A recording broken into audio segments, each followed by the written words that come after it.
நொய்யல் ஆற்றில் தனியார் கல்வி நிறுவனங்கள் செய்துள்ள ஆக்கிரமிப்பை அகற்ற கோவை மாவட்ட விவசாயிகள் வலியுறுத்தியுள்ளனர்.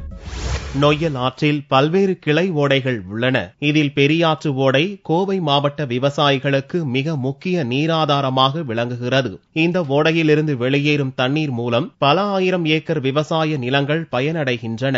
இந்நிலையில் பெரியாற்று ஓடை கரையோரங்களில் தனியார் கல்வி நிறுவனங்கள் ஆக்கிரமிப்பு செய்து கட்டடங்களை கட்டி உள்ளன. இதனால் மழைக்காலங்களில் நீர் பெருக்கெடுக்கும் போது நீரோட்டம் தடைப்பட்டு குளங்களுக்கு வரும் நீரின் வரத்து குறைகிறது. எனவே நொய்யல் ஆற்றங்கரையோரம் உள்ள ஆக்கிரமிப்பை அகற்ற வேண்டும் என்று அப்பகுதி விவசாயிகள் வலியுறுத்தியுள்ளனர். சிறுவாணி பகுதியிலே அத்துமீறி கட்டப்பட்ட அந்த காருண்யா, சின்மயா போன்ற நிறுவனங்கள் மிகப்பெரிய அளவிலே முறைகேடுகள் செய்திருக்கிறார்கள். அது பற்றிய கடந்த 3 மாத காலமாக மாவட்ட நிர்வாகத்திற்கு சொல்லி இன்றைய தினம் நம்முடைய மாவட்ட வருவாய் அலுவலர் அவர்கள் தென்மேற்கு பருவமழை தொடங்குவதற்குள் அந்த ஆக்கிரமிப்புகளை எல்லாம் அகற்றுவதாக சொல்லி இருக்கிறார்கள். அவர்கள் உடனடியாக இதை செய்யவில்லை என்று சொன்னால் அந்த பகுதியில் இருக்கின்ற விவசாயிகள், நொய்யல் பகுதியில் இருக்கின்ற விவசாயிகள் அனைவரும் ஒன்று சேர்ந்து மிகப்பெரிய அளவிலே போராட்டத்தை நடத்தி இருக்கிறார்கள்.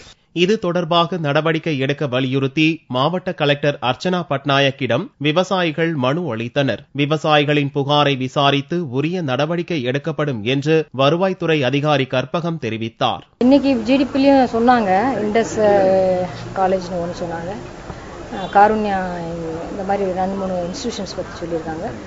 என்கொயரி பண்ணியிருக்கோம், சர்வே பண்ணிட்டு ஃபர்தர் ஆக்ஷன் பண்ணுவோம். கடந்த சில ஆண்டுகளுக்கு முன்பு ஏற்பட்ட கனமழையால் நொய்யல் ஆற்றில் வெள்ளம் ஏற்பட்டு கரையோர மக்கள் பலர் உயிரிழந்தனர். இந்த சம்பவத்திற்கு கரையோரம் நடந்த ஆக்கிரமிப்பே காரணம் என்று மாவட்ட நிர்வாகம் தெரிவித்தது. இந்நிலையில் மீண்டும் இதுபோன்று அசம்பாவிதங்கள் நடக்காமல் இருக்க உடனடியாக ஆக்கிரமிப்பை அகற்ற வேண்டும் என்று விவசாயிகள் கோரிக்கை விடுத்துள்ளனர்.